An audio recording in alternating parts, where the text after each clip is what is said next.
NEET के लिए बचे हुए हैं दोस्तों 1 हफ्ते से थोड़ा सा ज़्यादा टाइम बचा हुआ है, 10 दिन से कम टाइम बचा हुआ है। 10 दिन में क्या आपका प्लान होगा, किस तरह से पढ़ेंगे, ये मैटर करता है। रादर देन कि घिसे-पिटे वीडियोज़ में बना दूँ, जैसे कि कुछ एम्स के लड़के बना रहे हैं, कुछ आपके एजुकेटर्स बना रहे हैं कि क्लास 11th का बता दिया वेटेज, क्लास 12th का बता दिया वेटेज, क्लास 11 से ये पढ़ लेना, इसमें से इतने क्वेश्चंस इतने मार्क्स के क्वेश्चन आते हैं, इसमें से इतने मार्क्स के क्वेश्चन आते हैं। ये सब आपको ऑलरेडी पता है, इसमें क्यों टाइम बर्बाद करना। ये सब फर्जी की चीज़ें हैं कि ह्यूमन रिप्रोडक्शन से किसने बता दिया 15-16 क्वेश्चन आते हैं, ये पढ़ लेना। तो भाई वो तो पढ़ ही रहे हैं, उसमें उसमें उसमें कहने की क्या बात है। ये सब फर्जी बात है, ये नहीं होना चाहिए। इस समय फोकस ये होना चाहिए किस तरह से स्टडी करें कि 100% मार्क्स आपके आए। मीन्स जो भी क्वेश्चन अटैम्प्ट किए उसमें 100% आपका कॉन्फिडेंस हो। इस तरह से स्टडी प्लान करनी है।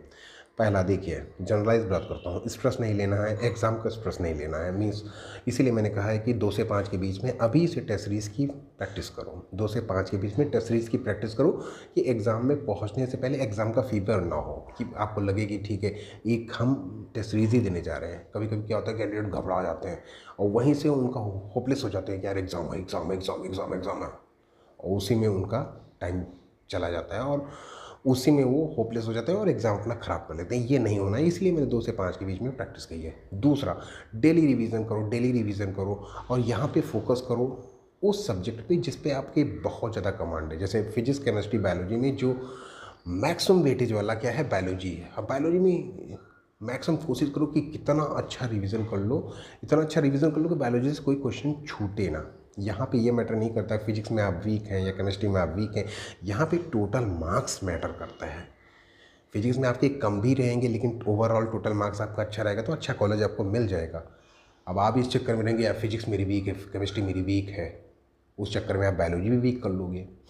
तो यहाँ पे ये नहीं है, नई चीज़ों का टाइम चला गया है। इस समय इम्प्रूवमेंट मीन्स इस समय अगर आप ये सोचेंगे कि नई चीज़ें पढ़ के उसको अच्छी तरह से कर लेंगे, सब कुछ करने की कोशिश मत करो। यहाँ पे वो चीज़ों पे फोकस करो जो आपको 100% आती है। और 100% आती है मीन्स उसके क्वेश्चंस आप 100% करेक्ट कर सकें। यहाँ पे ये बात मैटर करती है। आती तो बहुत सारे कैंडिडेट्स को बहुत सारी चीज़ें हैं, लेकिन जब क्वेश्चन की बारी आती है तो वो क्वेश्चन सॉल्व नहीं कर पाते और सोचते हैं कि सब कुछ पढ़ लें, मीन्स सब कुछ पढ़ लें, जो छूटा है उसको भी पढ़ लें क्योंकि मार्क्स अच्छे आ जाएंगे। ऐसा नहीं होता है। एग्ज़ाम में जब क्वेश्चंस आते हैं तो फिर आप फंस जाएंगे। यहाँ पे फोकस करो उन चीज़ों पे जो आपको अच्छी तरह से आती हैं, उसमें आपके मार्क्स कैसे आएंगे ये मैटर करता है। टेस्ट सीरीज़ आपकी लगेगी, एग्ज़ाम से एक दिन पहले तक भी टेस्ट सीरीज़ लगाते रहिए, प्रैक्टिस करते रहिए, क्वेश्चन सॉल्व करते रहिए, क्योंकि एग्ज़ाम के दिन में प्रैक्टिस होनी चाहिए खटाखट खटाखट क्वेश्चन करने की। ये नहीं कि अभी आप 10 दिन केवल रिवीजन ही कर रहे हैं और एग्ज़ाम की प्रैक्टिस नहीं, कैलकुलेशन की प्रैक्टिस नहीं है, वहाँ पे सिली मिस्टेक करते रहें। मतलब सिली मिस्टेक वाली चीज़ नहीं होनी चाहिए। ये होती इसीलिए क्योंकि कैंडिडेट्स क्या करते हैं कि 1 हफ्ते पहले केवल रिवीजन, केवल पढ़ाई, केवल स्टडी, केवल फार्मूला रटना शुरू कर देते हैं और कैलकुलेशन करना बंद कर देते हैं। ये नहीं करना है। जो आपको आता है वो आता है। यहाँ पे इस तरह की वीडियोस बनाने से कोई फ़ायदा नहीं है कि यहाँ से ये पढ़ लो, यहाँ से ये पढ़ लो, ये छोड़ दो, ये कर लो, वो कर लो, कर लो। ये तो आपको पता है। जो आपको नहीं आता वो नहीं आता है, जो आपको आता है वो आता है।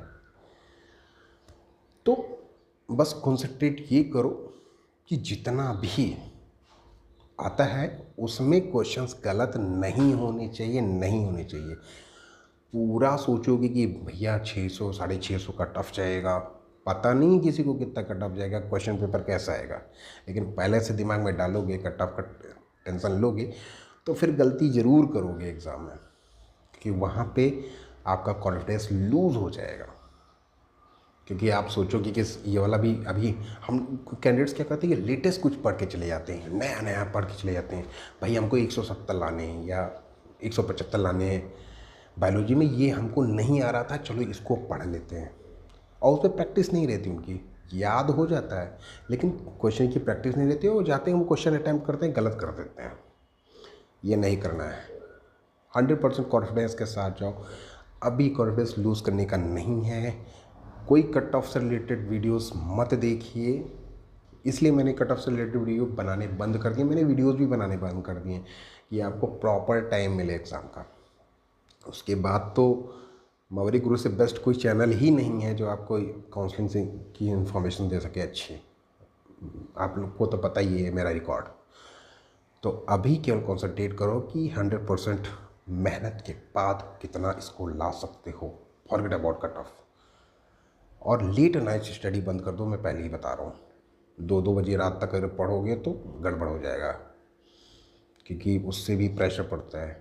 ये दिमाग है, ये भी मशीन ही है, इस पर ओवरलोड करोगे तो फिर प्रॉब्लम हो जाएगी। तो पढ़ना बंद कर दो, केवल सेलेक्टिव पढ़ो और रिवीजन पे ज़्यादा फोकस करो, खासकर बायोलॉजी और केमिस्ट्री के, और कैलकुलेशन की प्रैक्टिस फिजिक्स की करो। ये सारी चीज़ें करोगे without any tension, I hope कि सबसे बेस्ट मार्क्स आपके आएंगे। और यहाँ पे मैं फर्जी वीडियोस नहीं बनाता हूँ कि यहाँ से ये पढ़ो ये पढ़ो ये छोड़ो वो पढ़ो, फालतू का आपका समय बर्बाद होता है। ये इन्फॉर्मेशन आप लोगों के लिए कैसी लगी ज़रूर बताइएगा।